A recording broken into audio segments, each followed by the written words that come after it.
December 1971 war almost end stage కి వచ్చింది. Indian army ఢాకాని almost complete గా సరౌండ్ చేసేసింది. పాకిస్తాన్ ఈస్టర్న్ కమాండ్ ఎస్కేప్ అయ్యే పొజిషన్ లో లేదు. మిలిటరీ ఎక్స్పర్ట్స్ అందరికీ ఒక విషయం ఆల్మోస్ట్ క్లియర్ అయిపోయింది, పాకిస్తాన్ ఓడిపోతుంది.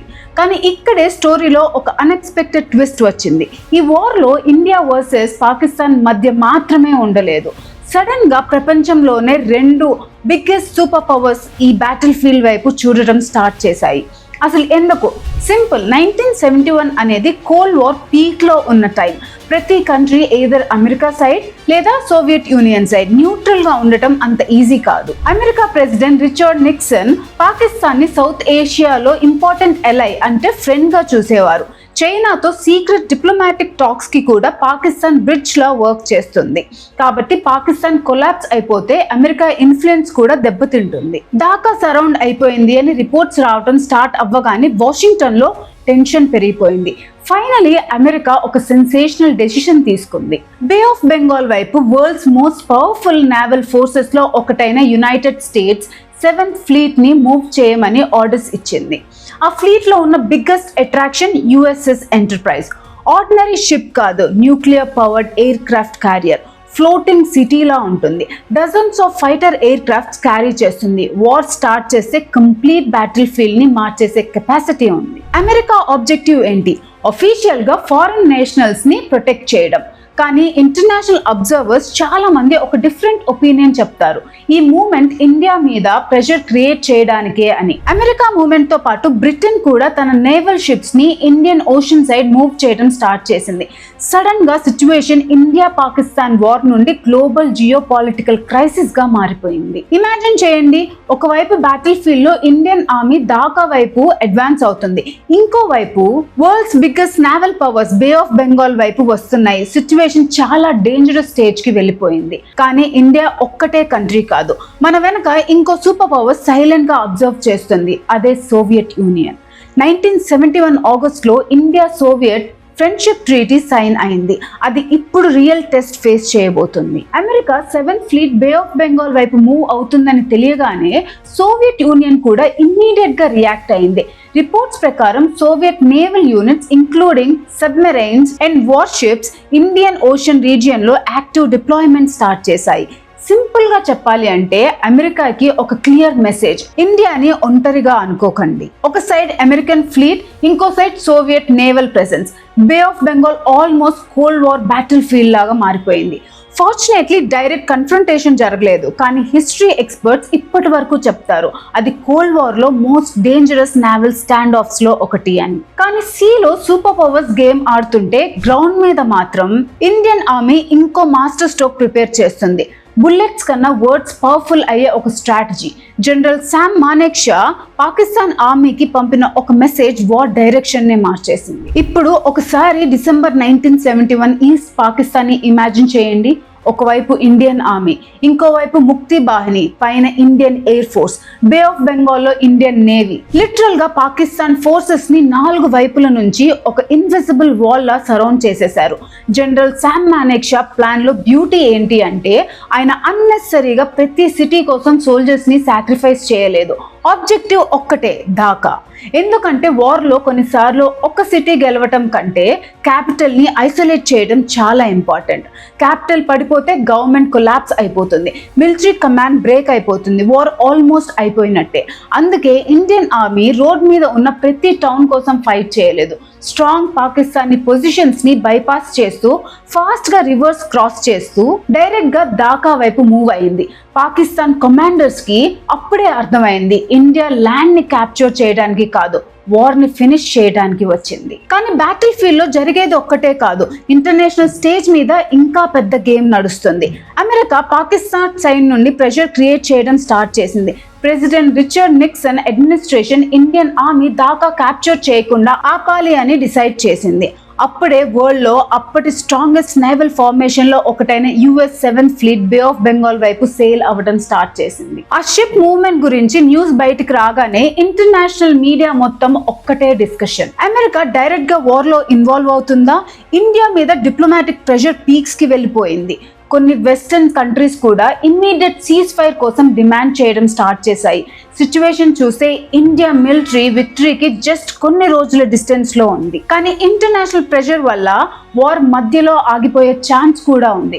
కానీ ఇండియా అప్పటికే ఈ పాసిబిలిటీని ముందే క్యాలిక్యులేట్ చేసింది. ఆగస్ట్ 1971లో సైన్ చేసిన ఇండో సోవియట్ ట్రీటీ ఇక్కడే గేమ్ చేంజర్ అయింది. America fleet bay of Bengal వైపు మూవ్ అవుతుంటే సోవియట్ యూనియన్ కూడా సైలెంట్ గా తన నేవల్ యూనిట్స్ ని ఇండియన్ ఓషన్ డైరెక్షన్ డిప్లాయ్ చేసింది. సిచ్యువేషన్ ఎంత సెన్సిటివ్ గా ఉండేదంటే చిన్న మిస్టేక్ జరిగినా అది రీజనల్ వార్ నుండి గ్లోబల్ క్రైసిస్ గా మారిపోయే డేంజర్ ఉంది. కానీ గ్రౌండ్ మీద మాత్రం ఇండియన్ ఆర్మీ ఒక్క నిమిషం కూడా స్లో అవ్వలేదు. ప్రతిరోజు ఢాకాకి ఇంకా దగ్గరగా వస్తూనే ఉంది. Pakistan communication lines almost cut అయిపోయాయి. ఫ్యూయల్ తగ్గిపోయింది, అమ్యునిషన్ తగ్గిపోయింది, ఎయిర్ సపోర్ట్ లేదు, సీ రూట్స్ లేవు, అవుట్ సైడ్ నుంచి రీఎన్ఫోర్స్మెంట్ కూడా లేదు. జనరల్ నియాజీకి ఇప్పుడు ఒక బిటర్ ట్రూత్ అర్థమైపోయింది. ఈ యుద్ధం గెలవడం ఇంపాసిబుల్. కానీ ఆయన సరెండర్ చేస్తారా లేదా లాస్ట్ బుల్లెట్ వరకు ఫైట్ చేస్తారా? వరల్డ్ హిస్టరీలోనే బిగ్గెస్ట్ మిలిటరీ సరెండర్ ఎలా జరిగింది? December 16, 1971 ఢాకా. అప్పటికి ఇండియన్ ఆర్మీ సిటీని ఆల్మోస్ట్ కంప్లీట్ గా సరౌండ్ చేసింది. ఇండియన్ ఎయిర్ ఫోర్స్ స్కైని కంట్రోల్ చేస్తుంది. Indian navy bay of Bengal ని కంప్లీట్ బ్లాక్ చేసింది. గ్రౌండ్ మీద ముక్తి బాహిని ఫైటర్స్ ఇండియన్ ఆర్మీతో కలిసి ప్రతి డైరెక్షన్ నుంచి ముందుకు వస్తున్నారు. జనరల్ ఏఏకే నియాజీకి ఇప్పుడు ఒక విషయం క్లియర్ గా అర్థమైపోయింది. ఈ యుద్ధం ఇంకా కంటిన్యూ చేయడం అంటే థౌజండ్స్ ఆఫ్ అన్నెసరీ లైఫ్స్ ని కోల్పోవడం తప్ప ఇంకేం ఉండదు అని. అక్కడే హిస్టరీ క్రియేట్ అయ్యే మూమెంట్ వచ్చింది.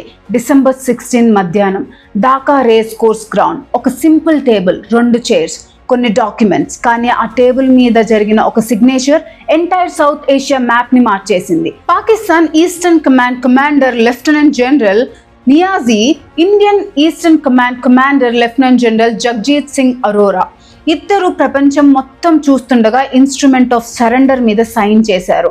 ఆ ఒక్క సిగ్నేచర్ తో యుద్ధం ఒఫీషియల్ గా ముగిసిపోయింది. తర్వాత జరిగింది వరల్డ్ మిలిటరీ హిస్టరీలోనే ఒక extraordinary scene. Thousands of Pakistani soldiers తమ రైఫిల్స్ కింద పెట్టారు. యూనిఫామ్స్ లో నిలబడి ఇండియన్ ఆర్మీ ముందు అఫీషియల్ గా సరెండర్ అయ్యారు. టోటల్ నెంబర్ ఎంత తెలుసా? Approximately 93,000 Pakistani military personnel. Second world war తర్వాత ఒక ఆర్గనైజ్డ్ ఆర్మీ ఇంత పెద్ద స్కేల్లో సరెండర్ అవ్వడం ఇదే ఫస్ట్ టైం. జస్ట్ ఇమాజిన్, 13 రోజుల యుద్ధం. కానీ రిజల్ట్ ప్రతి హిస్టరీ బుక్స్ లో పర్మనెంట్ గా నిలిచిపోయింది. ఆ రోజు ఒక దేశం ఓడిపోలేదు, ఒక కొత్త దేశం పుట్టింది. ఈస్ట్ పాకిస్తాన్ అనే పేరు హిస్టరీ బుక్స్ లో మిగిలిపోయింది. కొత్త నేషనల్ ఫ్లాగ్ ఎగిరింది, కొత్త నేషనల్ యాంథమ్ వినిపించింది. ప్రతి బెంగాలీ కుటుంబం ఒక కొత్త ఐడెంటిటీని పొందింది. బంగ్లాదేశ్ అఫీషియల్లీ జన్మించింది. ఇండియాకి ఇది కేవలం మిలిటరీ విక్టరీయే కాదు, ఇది హ్యుమానిటేరియన్ విక్టరీ కూడా. ఆల్మోస్ట్ 10 మిలియన్ రెఫ్యూజీస్ మళ్ళీ తమ ఇళ్లకి వెళ్ళగలిగారు. లక్షల మంది భయం లేకుండా మళ్ళీ జీవితం స్టార్ట్ చేయగలిగారు. ఈ విక్టరీ వెనుక field marshal Sam Manekshaw planning ఉంది. Prime minister Indira Gandhi political leadership ఉంది. ఇండియన్ ఎయిర్ ఫోర్స్ డామినేషన్ ఉంది. ఇండియన్ నేవీ బ్రిలియన్స్ ఉంది. ముక్తి బాహిని కరేజ్ ఉంది. కానీ వీటన్నిటికీ మించి ఒక సాక్రిఫైస్ ఉంది, మన జవాన్స్ సాక్రిఫైస్. స్నోలో, డెజర్ట్ లో రివర్స్ క్రాస్ చేస్తూ బుల్లెట్స్ మధ్య చాలా మంది సోల్జర్స్ మన కోసం తమ ప్రాణాలు ఇచ్చారు. అందుకే ఈ విక్టరీ నంబర్స్ గురించి కాదు, ఆ యూనిఫామ్స్ వెనుక వాళ్ళందరి కరేజ్ గురించి. 1971 ఇండో పాక్ వార్ కేవలం 13 రోజులు నడిచిన యుద్ధం. కానీ ఆ 13 రోజులు సౌత్ ఏషియా హిస్టరీని ఫరెవర్ మార్చేశాయి. బంగ్లాదేశ్ పుట్టింది, పాకిస్తాన్ 2 ముక్కలైంది. ఇండియా ప్రపంచానికి ఒక క్లియర్ మెసేజ్ ఇచ్చింది, పీస్ ని కోరుకుంటాం కానీ మన దేశం మీద ఎవరైనా చేయి వేస్తే చరిత్రనే మార్చగలం. ఇది మన 1971 ఇండో పాక్ వార్ సిరీస్ ముగింపు. 1947 నుంచి 1965, 1965 నుంచి 1971 మన దేశం ప్రతి యుద్ధంలో ఒక లెసన్ నేర్చుకుంది. ప్రతి విజయం వెనుక వేల కొద్ది వీరుల త్యాగం ఉంది. కానీ 1971 విక్టరీ గ్రేట్నెస్ కేవలం బంగ్లాదేశ్ క్రియేట్ అవ్వడం కాదు.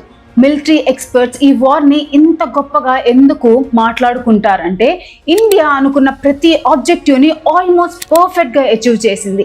ఈస్ట్ పాకిస్తాన్లో ఉన్న పాకిస్తాన్ ఆర్మీని డిఫీట్ చేసింది. లక్షలాది మంది సివిలియన్స్ని రక్షించింది. దాదాపు 1 కోటి మంది రెఫ్యూజీస్ మళ్ళీ తమ ఇళ్ళకి వెళ్ళగలిగేలా చేసింది. ముక్తి బాహినీకి సపోర్ట్ ఇచ్చి ఒక స్వతంత్ర దేశం పుట్టడానికి సహాయం చేసింది. ఇంకో విషయం చాలా మందికి తెలియదు, వార్ అయిపోయిన తర్వాత ఇండియా దగ్గర పాకిస్తాన్ కి చెందిన కొన్ని వెస్టర్న్ టెరిటరీస్ క్యాప్చర్ లో ఉన్నాయి. అలాగే 93,000 పాకిస్తానీ ప్రిజనర్స్ ఆఫ్ వార్ మన కంట్రోల్లో ఉన్నారు. ఆ సిచ్యువేషన్లో ఇండియా రివెంజ్ తీసుకోవచ్చు, ల్యాండ్ పర్మనెంట్గా ఉంచుకోవచ్చు, కానీ ఇండియా వేరే మార్గాన్ని ఎంచుకుంది. 1972 షిమ్లా అగ్రిమెంట్ తర్వాత క్యాప్చర్డ్ టెరిటరీలో చాలా భాగం పాకిస్తాన్కి రిటర్న్ చేసింది. ప్రిజనర్స్ ని కూడా ఇంటర్నేషనల్ అగ్రిమెంట్స్ ప్రకారం రిలీజ్ చేసింది. అదే ఇండియన్ ఫిలాసఫీ. గెలవడం కోసం యుద్ధం చేస్తాం, కానీ ఆక్రమించడం కోసం కాదు. 1971 విక్టరీ మనకి ఒక పెద్ద లెసన్ కూడా నేర్పించింది. స్ట్రాంగ్ డిప్లొమసీ ఇంపార్టెంట్, కానీ స్ట్రాంగ్ మిలిటరీ లేకపోతే డిప్లొమసీకి కూడా వాల్యూ ఉండదు. ఈ వార్ లో ఆర్మీ, ఎయిర్ ఫోర్స్, నేవీ, ముక్తి బాహిని, పొలిటికల్ లీడర్షిప్, ఇంటెలిజెన్స్ ప్రతి ఒక్కటి ఒక టీమ్ లా పనిచేశాయి. అందుకే 1971 ని military historians India's finest joint military campaign అని పిలుస్తారు. కానీ ఈ విక్టరీ వెనుక ఉన్న అసలు హీరోస్ మ్యాప్స్ మీద లైన్స్ డ్రా చేసిన లీడర్స్ కాదు, యూనిఫామ్ వేసుకొని ఇంటికి తిరిగి రాని మన జవాన్స్. డెసర్ట్ లో, నదులు దాటి, ఆకాశంలో, సముద్రంలో మన కోసం పోరాడి తమ రేపటిని మన ఈ రోజు కోసం త్యాగం చేసిన వీరులు. వాళ్ళని గుర్తుపెట్టుకోవటం, వాళ్ళ త్యాగాలని తరువాత జనరేషన్స్ కి చెప్పటం అదే మన బాధ్యత. 1947 ఒక విభజనతో మొదలైన కథ 1971లో ఒక కొత్త దేశం పుట్టడంతో ఒక చాప్టర్ని ముగిసింది. కానీ ఇండియన్ హిస్టరీలో మన సైనికులు రాసిన వీర గాథలు ఎప్పటికీ ముగియవు. జై భారత్.